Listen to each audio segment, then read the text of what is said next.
Oh, heck. Well, that's nothing like. This is not going to be as easy as I hoped. A positive start. Right. I'm just overwhelmed. Right. Okay, I'm in Saint-Michel-Chef to shoot these beauties. It is a small town on the coast of France and it is August, and that was the most ridiculous time of year to come, I'm aware, because I have blue sky days and lots of crowds exactly where I want to stand. I promise you there is joy coming because this place was so photographically rewarding. These are fishing huts with lift nets used to catch fish like plaice and smelt. This place is traditionally a sunset location. With the sun on these, this will work, I reckon. By golly, was I right. In the next 10 minutes, I'm going to explore this scene with you at several different times of the day. Which is your favourite? Now, the one that I really like is the one on the right here, just past the seagulls, because it's a gorgeous colour, it's got a bit of wood leading out to it, and it's just so much more photogenic than some of the others. I might need to wait for tomorrow morning just because there's so many people around and seagulls. Actually, I think it was more important to have high tide. And yes, okay, the crowds did build up when it came to sunset, but you can see why. This has such potential. So in anticipation of the impending high tide, I spent a little time just trying to find out what I was going to focus on when the moment happened. As the sun dropped lower, it brought a beautiful warmth to the scene, but I was lacking any interest in clouds. This did, however, mean that a more complex scene was actually more workable. And even though that beach was really quite crowded, well, I was the only photographer at this point. And because there were so many people on the beach, long exposures were kind of my only solution to stop having heads bobbing in my shots. I think I'm a pessimist as a photographer. I think things are always going to be worse than they actually are in reality. Just trying to capture one of those three over here, the issue is I've got land in the background, and also if I'm doing an ultra long exposure, which I was giving it a go, just to really try and smooth everything out properly, when you've got the rigging and the netting, it moves. So I've got to kind of balance that out and work out whether or not that just looks pants or not. But rather nice to be there. Of course, the other thing is, as soon as you get your camera out, lots of kids want to know what it is that you're doing, and everyone else suddenly gets their phones out and starts taking photos right next to you. These things happen, but it made me laugh. No one gave a monkeys about what I was shooting a little bit earlier, and then all of a sudden, whoa, everyone was there. Weird. I didn't particularly like this construction here. It's quite a new pier in comparison with some of these, but actually it works quite well with a group of them, almost giving an industrial landscape that actually is quite War of the Worlds-esque. So I'm liking that a lot better now. It's just a matter of trying to control the scene, which of course is silhouetted, but really not having that sun right in the scene because it just blows everything. It's incredibly difficult to control. Although I'm liking the real individual ones, these as a group or part of a group are really quite striking. And I genuinely thought that silhouette of a human being up there was actually somebody who'd been standing there for a very long time.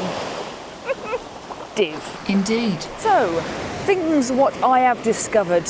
You don't need to be here at very high tide. It obscures stuff that might be good for your foregrounds. People in your shot aren't particularly helpful. And if you're the only person with a big camera on a beach, you're going to attract quite a lot of attention. Lessons learnt. Back tomorrow when hopefully nobody will be around, and it's about an hour and a half before high tide, coinciding with the sunrise. Boom! Award-winning shots. Here they come. Yes, right. So I left, then I looked at the sky, and I went back. Those clouds were starting to build up. Well, not one to miss an opportunity, back I went. And things were starting to get rather interesting. Not only with the high cloud, but with the colour too. Ooh.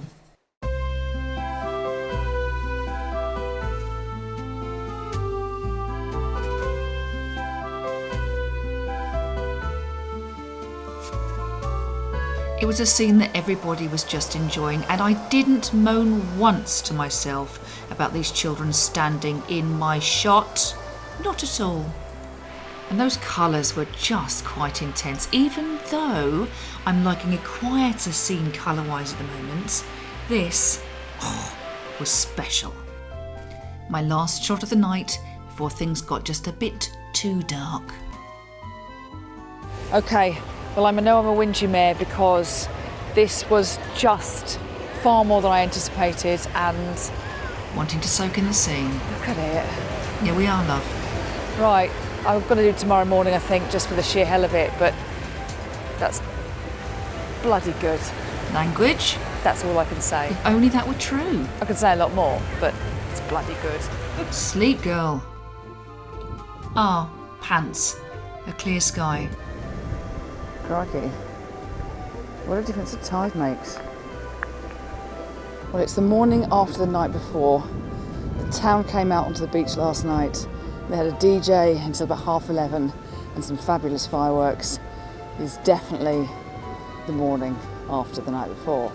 It is an incoming tide, about 2 hours off high tide. Morning tides obviously are stronger, but right now, not a lot. I've got the light catching the sides of some of these, but I've also got nice reflection. And the light in the wet sand might be a nice opportunity for something a little bit different. I had had a stunning sunset the night before, but I must confess, I'm really a morning girl. I like seeing the start of the day, I like experiencing the hope of a scene, and the subtleness of colour you often get in the morning. I find it quite alluring. What's currently nice is I'm getting a touch of the belt of Venus in the background. The sun's rising over there, it's been stronger there. It's just an echo of it, which is quite charming. Oh, and a reflection. Let's go shoot that one now.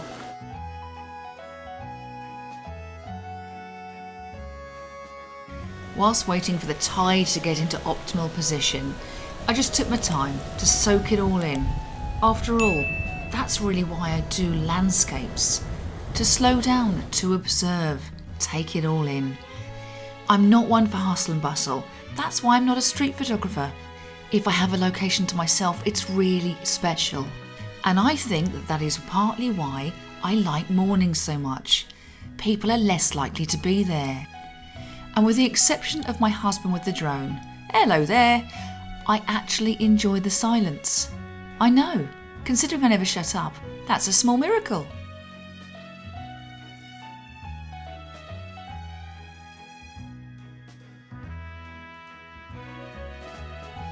And then this happened. And not even the man that can fix everything could work his magic. Ah, bum. Uh-oh. I'm somewhat licking my wounds. I've done that stupid thing of not actually checking that your camera is firmly attached to your tripod, and R5 and lens go crashing to the ground. R5's okay, lens isn't. Bum. But I've got Nigel's old kit in the van, so hopefully I can use that lens. All is not lost, but stupid woman. So whilst I'm licking my very expensive wounds, I'm going to share with you the 4 from this that I'm really quite fond of. This is the first of 2 that were taken earlier in the afternoon, and on this shot I'm really liking the side lighting that hits that middle fishing hut. Also, the sun being lower in the sky brings some warmth to the scene. It loses its harshness. That same warmth can be extended to this shot. What I like about this is the industrial aspect of it. I don't think I've seen a similar shot to this when I was doing my research, and I'm aware it won't be to everyone's taste. Now, I'm guessing that this won't be a surprise to a lot of you. It's not every day you get such lovely circumstances happen. So yes, I am pleased with this shot, but I'm very aware that it's a result of things coming together beautifully, as opposed to raw talent.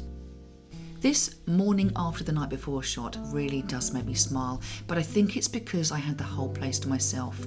So is it the shot or the memory? I'd love to know if any of these have caught your attention. Let me know in the comments, or indeed any others. Also, what time of day do you love shooting and why?